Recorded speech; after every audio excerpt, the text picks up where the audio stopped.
Hi friends, so now it is time for us to read a story. And today we're going to read a story that's called Our Tree Named Steve.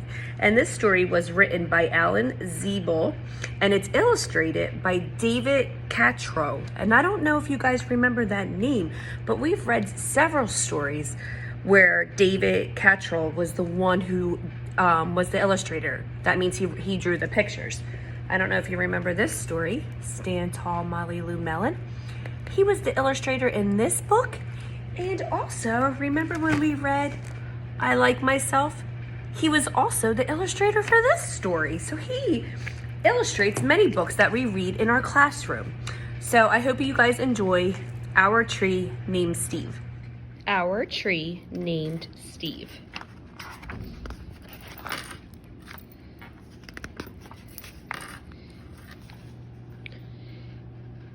Dear kids, a long time ago when you were little, Mom and I took you to where we wanted to build a house for us to live in.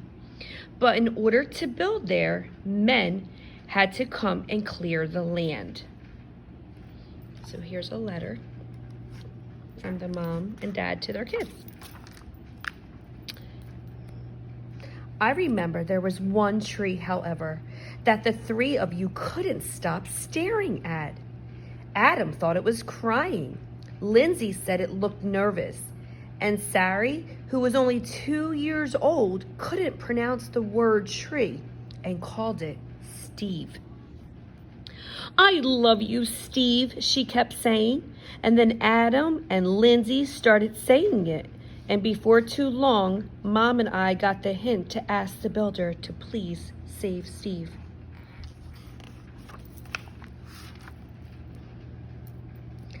The day we moved in, Steve was there to greet us. Look at the children looking out the window and their dog. He quickly worked his way into your lives as a swing holder.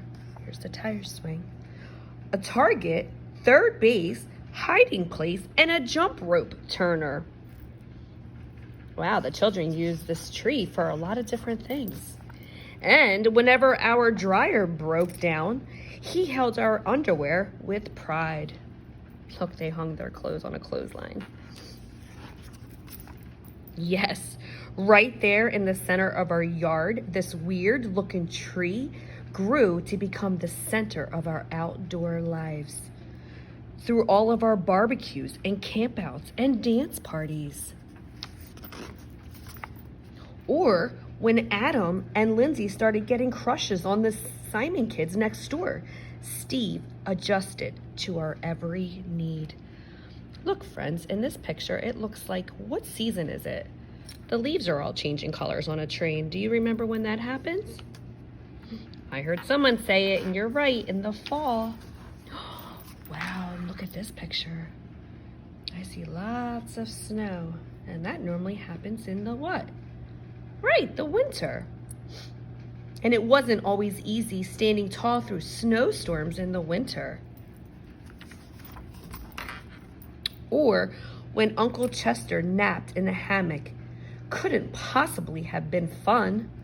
Not to mention the time that the sewer overflowed and Steve sucked up all the smelly water before it drowned Kirby. Kirby's the dog, my friends. Look at him up there. That's the dirty water. Then he got so sick himself that the tree doctor had to give Steve a haircut that made him look like a big thumb.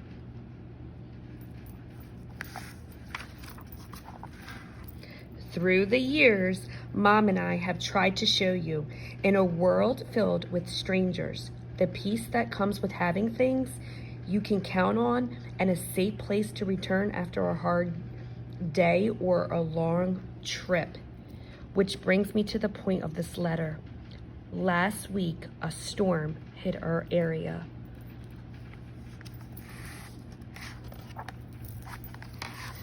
Sorry, guys. Struggling to turn the page.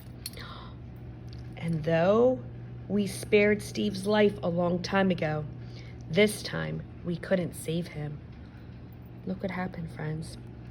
The bad storm broke Steve in half. Are we sad? Sure we are. But even in his final moments, when he could have fallen on our house, or Sary's swing, or Kirby's house, or even Mom's garden, Steve performed his last trick and protected all of us to the very end. And friends like that are hard to find. So when you come home from Grandmom's next week, Steve will not be able to greet you as he's done in the past. And I'm sorry, but please know that Steve will always be with us in our hearts, in our thoughts, and in a different tree at the other end of the yard. See you next week. Love, Dad. So friends, in the story, a bad storm came and it broke Steve in half, right? So they had to cut it, and then it became a giant stump in their backyard. And even though the family was sad, they had lots of fond memories, good memories about the tree. And if you look on the last page, when the dad was writing his children a letter, if you look, he said that there's a part of Steve in this other tree. If you look in this tree, what do we see up here? Yes, it's a tree house. So what the mom and dad did is they took wood from Steve when he was cut down or broke down, and they took parts of his wood and they created a tree house for their family to still be able to enjoy Steve. Wasn't that a great idea? I hope that you guys like the story, Our Tree Named Steve. I hope that you guys enjoyed this story. Enjoy the rest of your day. Bye.